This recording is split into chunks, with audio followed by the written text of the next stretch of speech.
You need to be more selfish. You're letting those that depend on you down by not being selfish enough. Are you confused?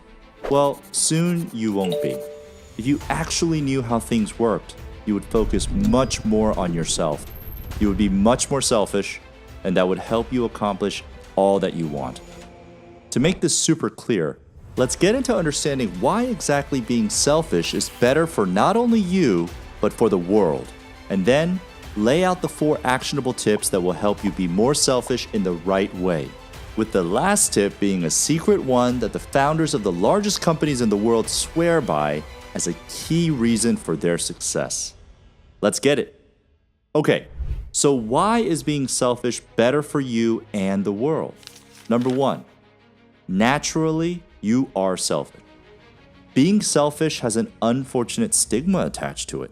We automatically think that being selfish is a bad thing. Well, with most things in life, there's some wisdom to be had from contrarian thinking. Being selfish is a very natural thing that is essential to your survival, growth, and impact to the world. Eating food, sleeping, resting, learning, growing, these are all selfish things. If you were not selfish, you would be stuck. You would not strive for anything. It's coded into us to be selfish. So it's foolish to fight against this natural drive. It's wise to think past society's stigma and embrace selfishness as a core principle to the quality of your life, including your positive impact to the world. Number 2, being selfless too early doesn't help as much. What if you were purely selfless right now? You followed society's themes and you went full charitable and giving. I'm sure you would be able to impact some lives. Your time and energy would be felt.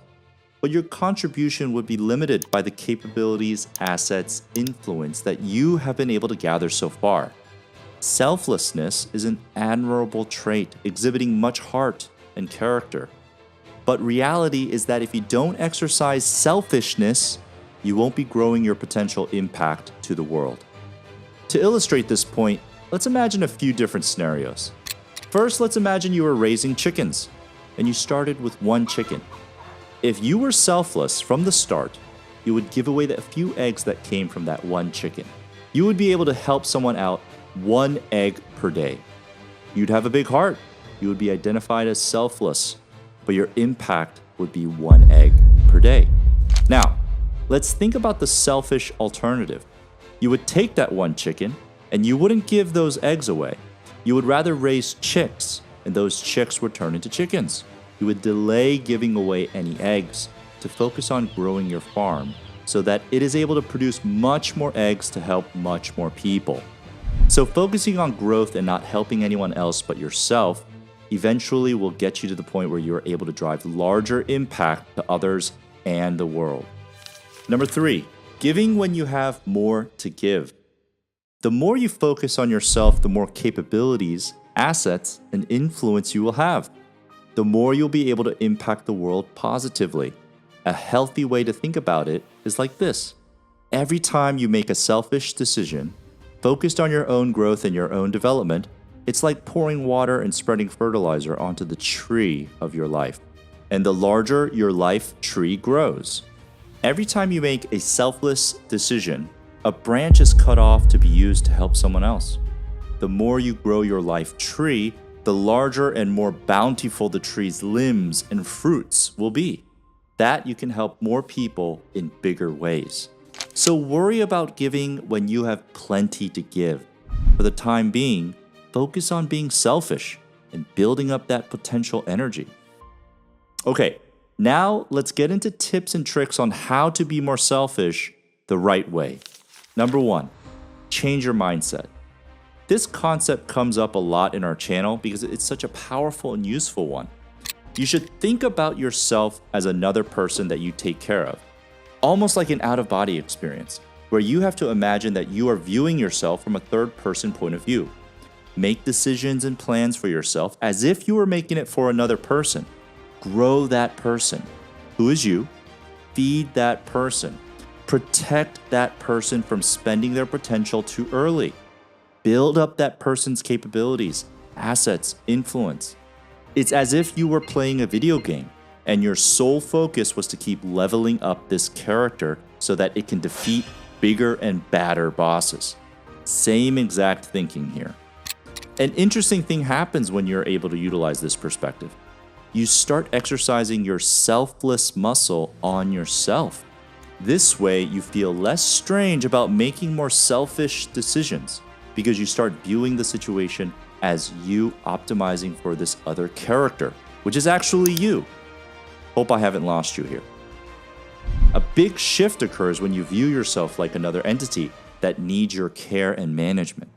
It's a big life unlock that you'll hear about throughout this channel. Number 2, have delayed selflessness. Do you feel guilty at the thought of being more selfish? Is it eating away at you? Okay, here's the thing. It's not like you are abandoning your selfless nature. It's actually quite the opposite. You are asking those in need to wait because you are going to come back being more powerful, that you'll be able to handle more with less effort. It's the concept of delayed gratification. You delay the smaller reward now so that you can enjoy the larger reward later. And in this case, it's the world enjoying your larger potential later by suffering the short-term pains now. And it's usually not even suffering any short-term pains because many of the short-term problems will be solved in other ways. It may feel like you have to swoop in and save people, but the reality is you don't really have to. People are very versatile. Things will get figured out. So all in all, it's better that you focus on your own self and not get distracted. You all remember that study where little children were presented with a marshmallow and were given a choice? Eat that marshmallow now or wait a few moments and get 2 marshmallows. Yeah, this is the same thing. Resist the marshmallow, team. There's a ton more marshmallows with your name on it if you just think about things in the right way. Chickens, trees, marshmallows. All of these fantastic analogies. I love it. Number 3, focus on your capabilities and potential. You'll have to be laser focused on what you want to develop. What assets do you want to accumulate? What capabilities do you want to grow? What kind of influence do you want to nurture? You have to get very intentional on the kind of development you want to work on. There are many videos in this channel that speak about identifying your goals, shaping your vision, being clear on what transformation you want. The gist of it is become very clear what you want. Write it down, then take the micro steps that will get you there. These are all very selfish things because they will be focused on working on you and working on your wealth. For example, some assets that you could have as targets. You want a stock portfolio that pays you dividends of $10,000 a month. You want cash flowing rental properties that generate more than $20,000 of net cash flow per month. You want your own business that your time is not tied to, that generates more than $40,000 a month. Be super specific, write it down, put it where you see it all the time, become laser focused. An example for capabilities would be, you want to learn how to create digital content that your community loves to enjoy on YouTube. You want to learn how to refurbish old furniture so that you can resell it and also make content about it. You want to learn how to buy and turn around small businesses so you can profit from them and create an online course for others to learn from you. Again, be super specific, be very intentional. The more specific and clear your goals are, the more automatically you will drive yourself towards them. Number 4, say no more than you say yes. The last, yet most important tip for you to be more selfish is that you are going to have to say no to a lot more things. Requests for your valuable time will come in from all directions. That's just life. And you have to build up the muscle that says no to most requests, so you can focus your time and energy on what is beneficial to you. Time is precious, and there's not a lot of it, so don't be so freely giving of it to others. We protect our money with our lives, but we give away our time and attention so easily. It's astonishing. Just say no. It will feel weird at first. You're probably used to saying yes and taking on more than you should, but it's extremely important you exercise this no muscle. To drive the point home, here are some quotes from some credible voices. The difference between successful people and really successful people is that really successful people say no to almost everything.